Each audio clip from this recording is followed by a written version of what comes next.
할렐루야, 한 주간 잘 지내셨습니까? 오늘은 구원받은 나라는 제목을 가지고 함께 은혜를 나누도록 하겠습니다. 한 여성이 12년 동안 병으로 고생했습니다. 여러 의사를 만나 치료했지만 고침받지 못했어요. 있는 재산도 다 없어지고 소망이 사라집니다. 소망이 사라진다. 어떻게 보면 이제 이렇게 죽는구나, 정말 포기하고 살아야 되는구나, 어떤 그런 삶 가운데 있었을 때 예수에 대한 소식이 들리기 시작해요. 예수님이 누군가? 그분은 병을 고쳤다 하고 있어요. 그분은 병든 자를 낫게 하시고 귀신을 쫓아내고 눈먼 자를 다시 보게 하신다. 그 하나하나 들려주는 그 예수님의 소식은 그녀의 마음에 믿음이 점점점 쌓이게 되는 거예요. 그분이라면 나를 치료할 수 있지 않을까. 그래서 그분은 예수님께 나갑니다. 근데 그때 사람들이 너무 많아서 그분께 나아갈 수가 없었어요. 어떻게 보면 포기하고 돌아올 만도 한데 그 여인은 어떻게든지 그 사람들을 비집고 들어가서 예수님을 만나고 싶어 했습니다. 그러나 예수님의 앞에까지 도달하지 못하고 예수님의 그 뒷모습, 예수님의 옷자락이라도 만지면 나을 것 같다라는 그러한 그 믿음에 예수님의 옷자락을 만지십니다. 그때 그 여인은 깨달았어요. 느껴졌습니다. 내 병이 고쳐졌구나. 내 병이 고쳐졌구나. 내 병이 나았구나. 그때 예수님께서 가던 길을 멈추고 돌아보세요. 누가 내 옷자락을 만졌느냐. 제자들은 예수님 이렇게 사람들이 많은데 당연히 다 할 수도 있죠. 누가 만졌나. 그게 무슨 말이십니까?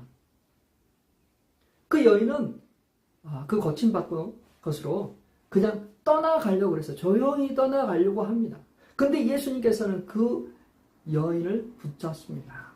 그리고 마음으로 생긴 그 믿음, 그게 입으로 시인하도록, 예수님께 감사하도록, 자신의 신앙을 드러내고 사람들에게 말을 하도록 그렇게 지금 요구하고 계세요.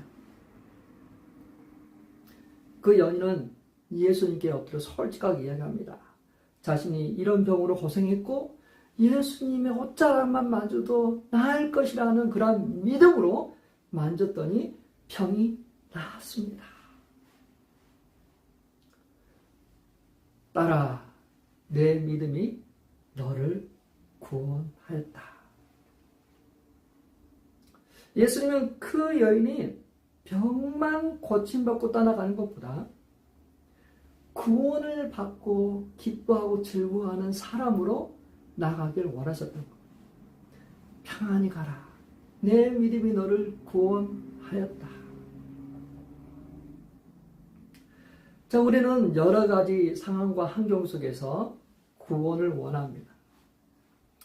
자녀들의 문제, 또 경제적인 어려움, 관계의 어려움, 또 신분의 문제, 직장의 문제, 여러 가지 어떤 것에서부터 우리는 구원받기를 원합니다.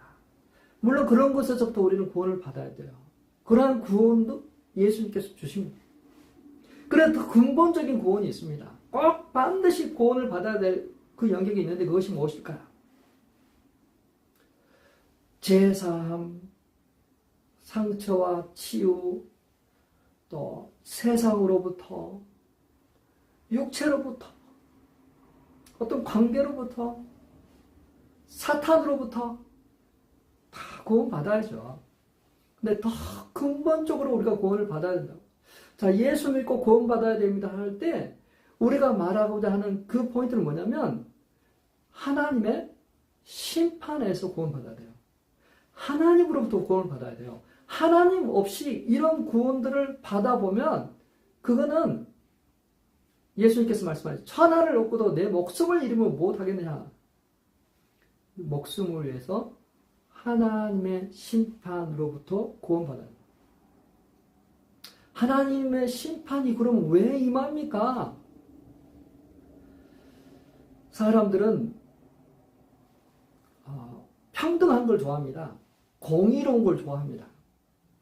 그래서 세상 법정에서도 그런 공의와 평등을 위해서 입법, 행정, 사법부를 나눠 놓잖아요.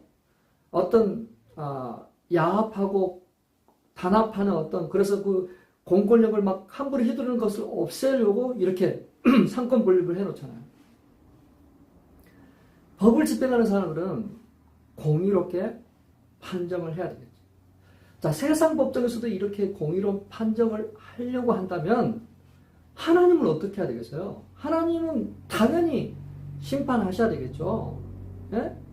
어떤 그 기준에 부합한 사람과 그렇지 않는 사람을 하나님은 심판하셔야 돼요.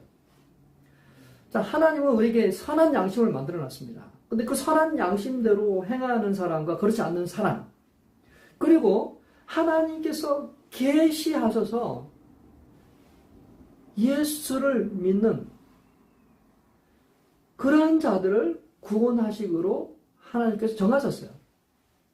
사람의 행위와 사람의 의지로는 하나님의 그 절대적인 기준에 도달할 수 없기 때문에 하나님께서 은혜를 베푸셔서 인간은 할 수 없으니까 그럼 이 구원의 방법을 하나님께서 만들어 놓으셨어요.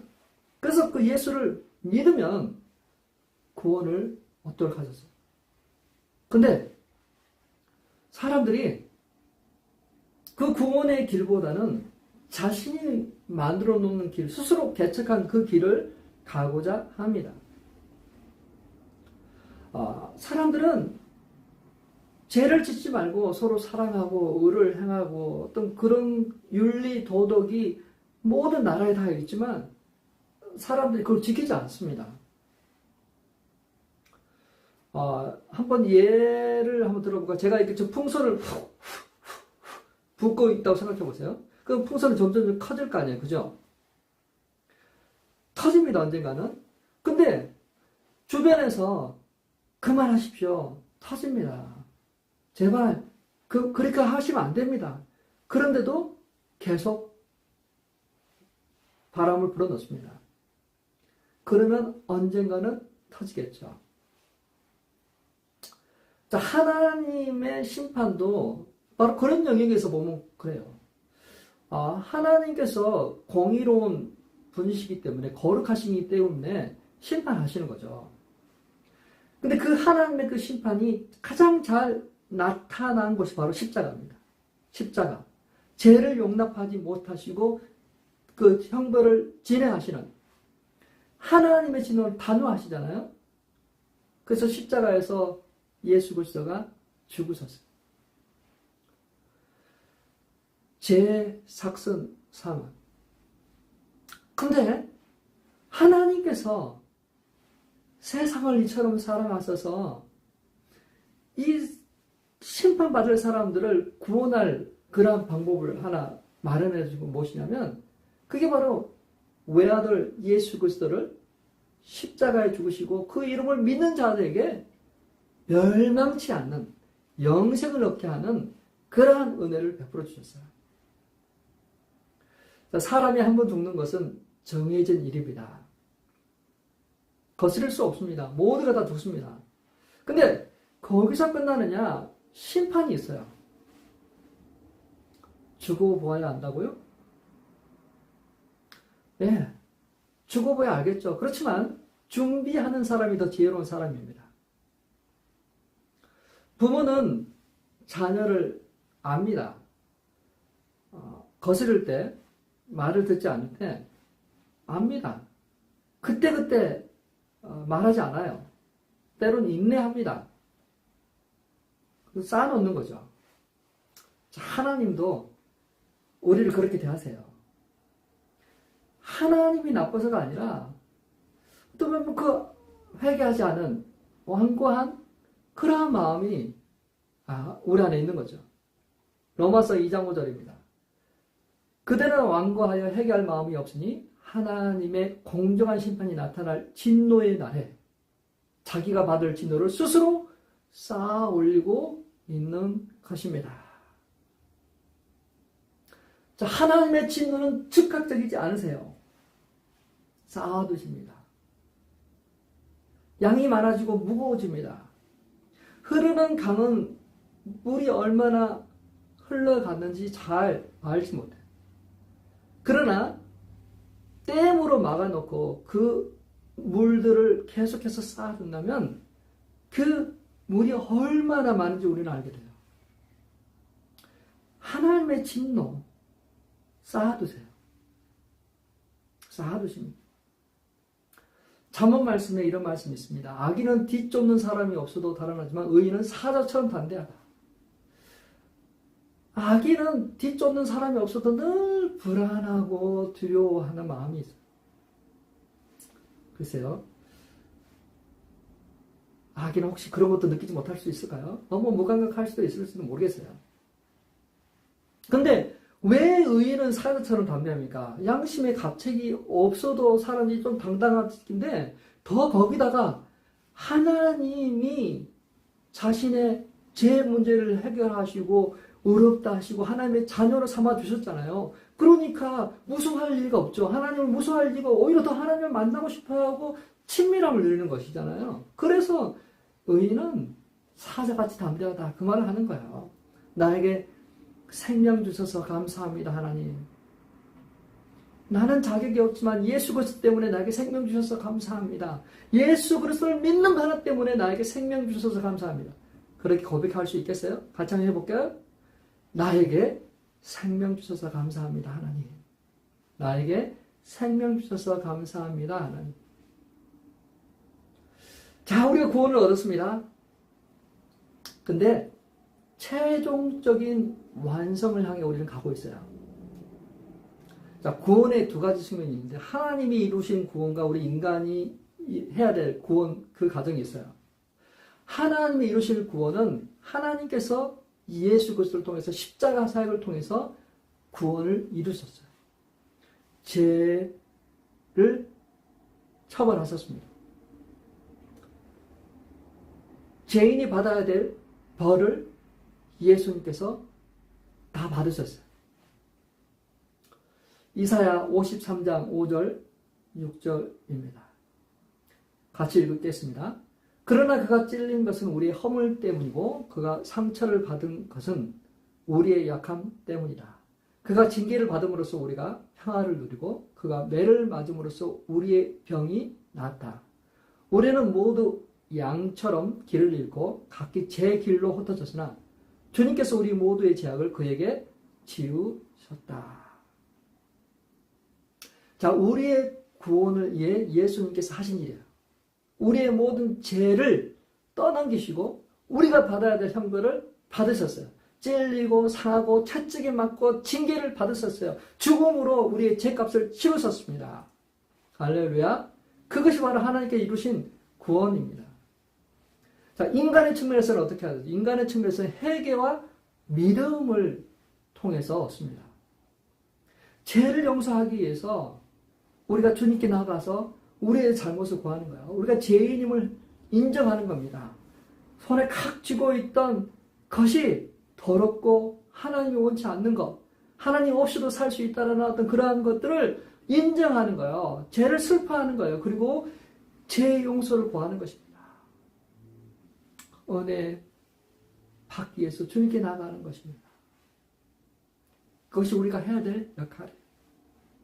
자, 우리는 이 회개와 영접을 통해서 주님의 그 구원을 우리가 얻습니다. 하나님과 평화를 누리고 자녀의 특권을 누립니다. 자, 근데요, 우리가 구원받고 천국에 가면 되는데 문제는 우리가 이 땅에 남아있잖아요. 또 죄를 집니다. 마음은 원하는데 욕심이 따라주지 않아요. 죄가 보이는데 그것을 벗어날 수 있는 능력이 없습니다. 싸울 힘이 없어요. 죄와 사망의 권세가 나를 땅으로 자꾸 끌어당깁니다. 정죄합니다. 자, 그렇다고 내가 구원을 받지 못한 거 아닙니다. 우리가 이 땅에서 그 성화의 과정 중에서 우리가 느끼는 연약함이고 탄식입니다. 그죠? 빌립보서 2장 12절, 13절 말씀입니다. 그러므로 사랑하는 여러분, 여러분이 언제나 순종한 것처럼 내가 함께 있을 때뿐만 아니라 지금과 같이 내가 없을 때에도 더욱 더 순종하여서 두렵고 떨리는 마음으로 자기의 구원을 이루어 나가십시오. 자, 자기의 구원을 이루어 나가십시오 라고 쓰고 있어요. 아니, 구원을 우리가 얻었는데 이루어 가라고 이렇게 좀 현재 시제로 표현하고 있잖아요. 성경은 구원이라는 단어를 쓸 때 다양한 시제를 쓰고 있어요. 에베소서 1장 4절에서 우리가 구원 받았다고 합니다. 과거에 구원 받았다. 예수를 믿는 순간 우리는 구원을 받았다. 우리 구원을 받고 있는 중이다. 그리고 우리가 구원을 얻을 것이다. 천국에 도달했을 때 최종적인 구원이 이루어질 것이다. 그 영광스러운 그것을 볼 것이다. 그래서 우리가 already not yet이라는 말을 써요. 구원을 받았지만 아직 완전한 최종적인 구원을 경험하지 못한 상태. 자, 근데 우리가 이 땅에서 이렇게 어려운 상황, 고아와 같은 상황 속에 내버려 두지 않으시고 성령을 보내주셨어요. 성령은 구원받은 자에게 하나님이 보내주신 보증, 우리의 선생님, 또 우리의 인도자, 보호자, 카운셀러입니다. 한 번은 제가 마켓에서 냉면을 사와서 우리 식구 맛있게 먹었습니다. 냉면은 면이 참 가늘고 부드러워요. 그래서 물에 너무 오래 놔두면 안 됩니다. 조금만 살짝 넣어도 정말 아주 부드럽죠. 근데 이 부드러운 그 면으로 우리 몸을 상하게 할 수 있을까요? 도저히 상하게 할 수가 없죠, 그죠? 근데 제가 이 면에 찔려서 피를 보았습니다. 몇 시간 후에 이제 그냥 아무렇지 않게 그냥 설거지를 하는 중에 그 냄비에 붙어 있는 그 국수 한 가닥에 제 손가락이 찔렸어요. 와우. 그 부드러운 냉면 국수가 굳어지니까 딱딱해지고 뾰족해지더라고요. 그때 제가 깨달았어요. 부드러운 것도 굳어지면 사람을 다치게 할 수 있구나. 마음이 굳어지면, 딱딱해지면 탄력성이 없어집니다. 서로 부딪힙니다. 돌 같은 마음 차가워져요. 감정이 메말라요. 느끼지 못합니다. 기뻐하지도 슬퍼하지도 감사하지도 사랑하지도 못합니다. 하나님의 말씀이 불어줘도 잠깐은 기쁨으로 받으나 뿌리를 내리지 못해요. 딱딱하게 굳은 완고한 우리의 심령을 성령님께서 부드럽게 하세요. 굳은 마음을 부드럽게 하십니다. 에스겔 36장 26절 27절입니다. 너희에게 새로운 마음을 주고 너희 속에 새로운 영을 넣어주며 너희 몸에서 돌같이 굳은 마음을 없애고 살갗처럼 부드러운 마음을 주며 너희 속에 내 영을 두어 너희가 나의 모든 율례대로 행동하게 하겠다. 그러면 너희가 내 모든 규례를 지키고 실천할 것이다.